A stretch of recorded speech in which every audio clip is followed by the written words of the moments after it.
Have you ever set your alarm for 5 a.m. with big plans, only to hit snooze and wake up at 8, feeling guilty?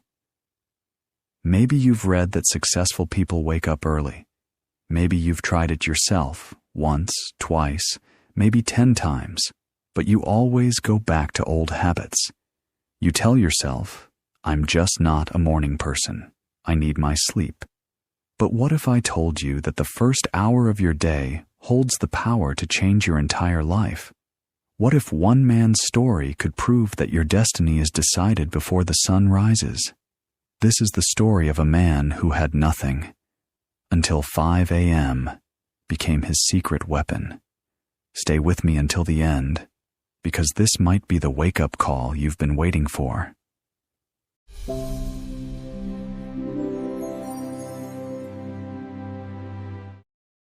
In a small industrial town where factories hummed day and night, there lived a 32-year-old man named Thomas. Thomas worked as a night security guard at a textile warehouse. Every evening at 8 p.m. he arrived at the gate. Every morning at 6 a.m., exhausted and drained, he went home to sleep. His salary was barely enough. He lived in a tiny one-room apartment with a broken fan, a mattress on the floor, and a single light bulb that flickered when the power was low. His clothes were old.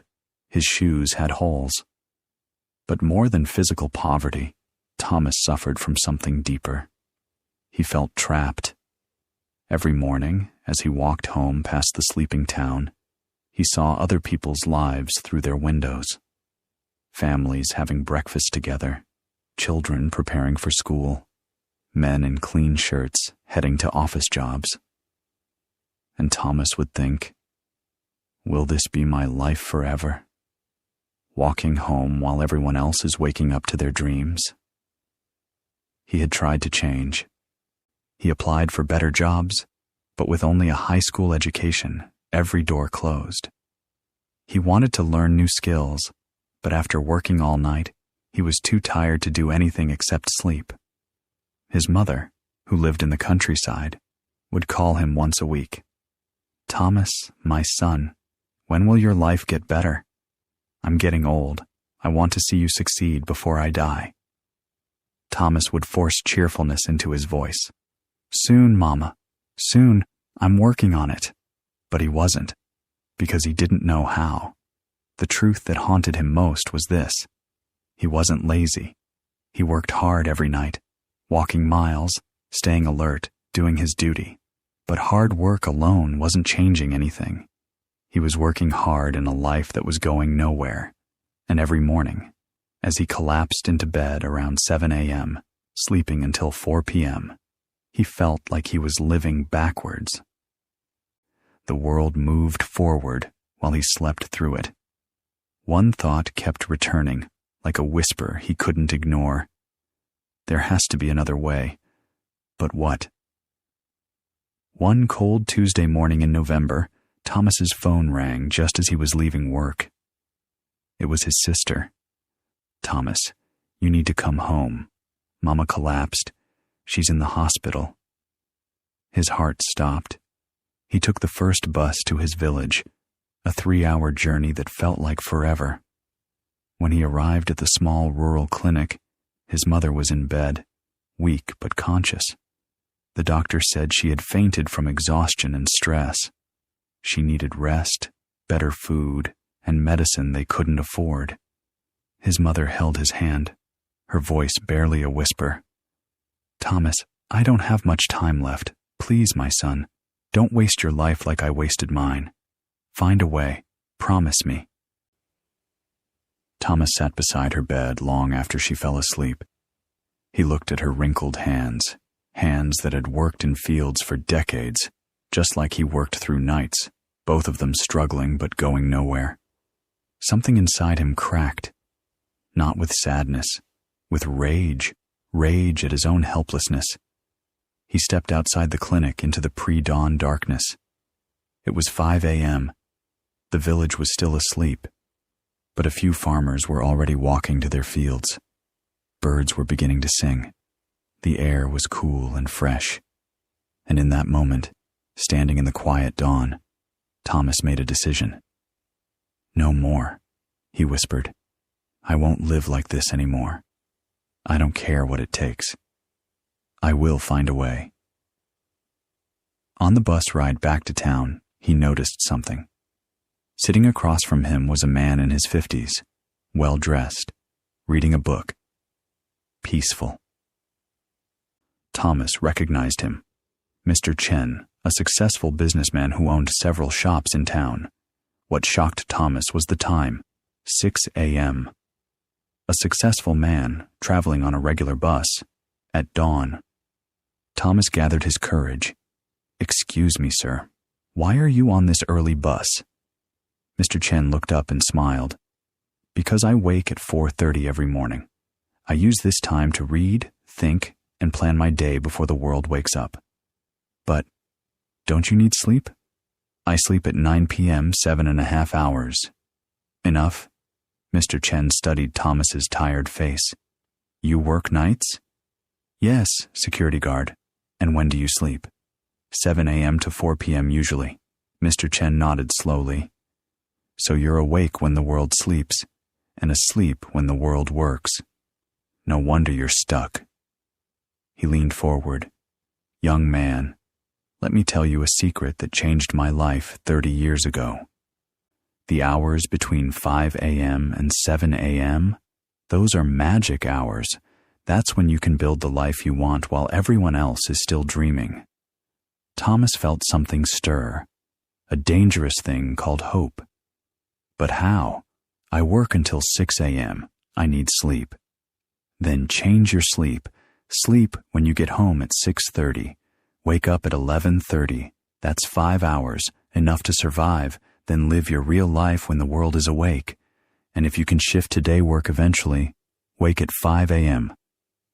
Always. That's the secret." Mr. Chen wrote his phone number on a card. "If you're serious about changing your life, call me. I'll show you what to do with those morning hours.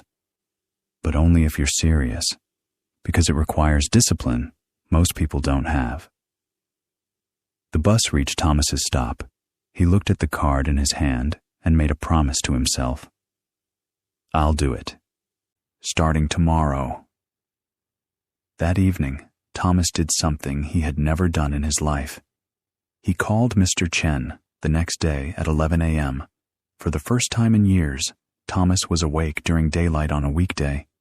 He met Mr. Chen at a small cafe. Mr. Chen looked at him with approval. "You actually changed your sleep schedule. Good. Most people talk. You acted. Now I'll teach you what to do with your mornings." He took out a notebook and drew a simple diagram. "Thomas, imagine your life is a house. Right now your house is dark, cold, and falling apart. Why? Because you never work on the foundation. You're too busy surviving."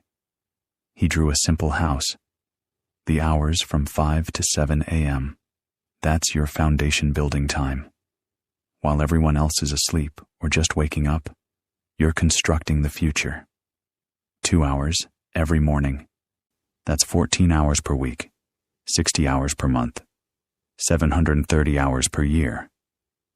He wrote the numbers clearly. That's the equivalent of 91 full workdays, just from waking up early. In 1 year, you get 3 extra months that everyone else wastes sleeping. Thomas's eyes widened. 3 months. Here's what you do with those 2 hours. Mr. Chen continued. This is not negotiable. This is the system. Hour 1, 5 to 6 a.m. Build skills. You spend this hour learning something that will change your economic situation. Not watching TV, not scrolling your phone, learning a skill, a language, a trade. Online courses are free now. YouTube has everything. You have no excuse. Hour 2, 6 to 7 a.m. Build body and mind. 30 minutes. Exercise. Walk, run, stretch. Your body is your vehicle. If it breaks down, you have nothing. 30 minutes. Read, plan your day, or apply what you learned in hour 1. Thomas wrote frantically in a borrowed notebook. Mr. Chen added 3 rules. Rule 1, no negotiation. You wake at 5 a.m. every single day, including weekends. No, just today I'll skip. That's how you fail. Rule 2, sleep by 9 p.m. You can't cheat sleep and succeed. Your body needs rest, but you control when you rest. Rule 3, the first week will be hell. Your body will hate you. Your mind will create excuses. Push through. After 21 days, it becomes normal. After 90 days, it becomes who you are. Mr. Chen looked at Thomas seriously. I'm giving you 3 months. 3 months of waking at 5 a.m., building skills in hour 1, building yourself in hour 2. After 3 months, come back to me. Show me what you've built. If you've actually done the work, I'll help you find a better job. If you quit, don't bother calling. Success goes to people who show up when it's hard. Thomas felt the weight of the challenge, but also, for the first time in years, he felt something else. Purpose. I'll do it, he said. I won't quit. We'll see, Mr. Chen said with a knowing smile. Everyone says that. The next morning, Thomas's alarm screamed at 5 a.m. His entire body protested. His mind whispered, just 1 more hour. You're so tired. But he remembered his mother's face in the hospital. Mr. Chen's challenge, his own promise. He threw off the blanket and stood up. The first week was agony. Thomas dragged himself awake each morning, his body aching from lack of sleep. At 5 a.m., while it was still dark, he sat at his small table with his phone, watching free Excel tutorials on YouTube. His eyes burned. His mind wandered, but he didn't stop. At 6 a.m., he forced himself to walk around his neighborhood for 30 minutes. Then he read articles about accounting, a skill he had chosen to learn because every business needed it. By 7:30 a.m., he went to bed, slept until 2 p.m., prepared for his night shift at 3 p.m. The cycle repeated. It was exhausting. It was lonely. Nobody understood why he was doing this. But something changed around day 20. One morning, Thomas woke up at 4:58 a.m., 2 minutes before his alarm. His body had adapted, and for the first time, he didn't feel resentment. He felt ready. The Excel tutorial started making sense. He was learning formulas, data analysis, and basic accounting principles. He completed his first online certificate. His morning walks became something he looked forward to. The sunrise, the quiet streets, the feeling that while everyone else was sleeping, he was building. By the end of month 2, Thomas had completed 3 online courses in accounting and Excel. He had lost weight from daily walking. His mind felt sharper. His confidence grew. People at work noticed. Thomas, you look different, healthier. What changed? He smiled. I'm changing my life, 2 hours at a time. In the 3rd month, Thomas applied what he learned. He created a simple Excel spreadsheet to organize the warehouse inventory, something his company had never done properly. He showed it to his supervisor. The supervisor was impressed. Thomas, how did you learn this? I wake up at 5 a.m. and teach myself. Word reached the warehouse manager, then the owner. On day 87 of Thomas's 5 a.m. journey, his supervisor called him into the office. Thomas, we're expanding our accounting department.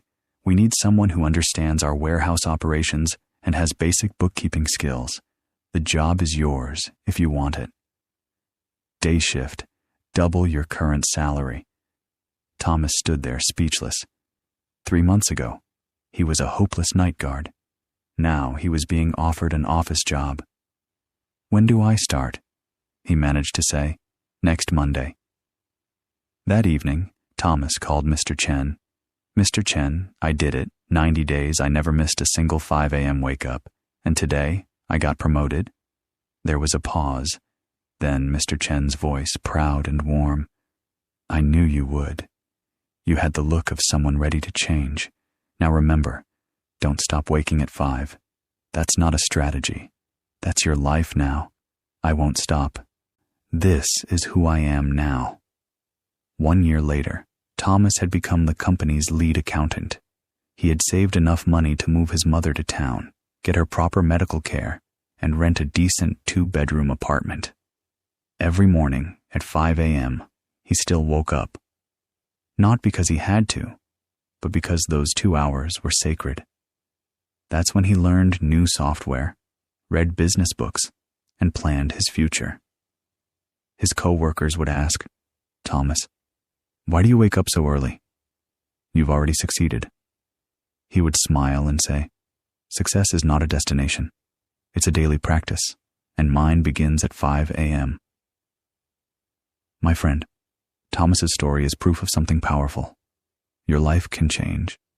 Not someday. Not when circumstances improve. Right now. Starting tomorrow morning at 5 a.m. Here's what most people don't understand. The difference between where you are and where you want to be is not talent. It's not luck. It's not even hard work. It's how you use the time when everyone else is sleeping. Between 5 a.m. and 7 a.m. the world is quiet. No notifications, no meetings, no distractions. Your willpower is at its peak.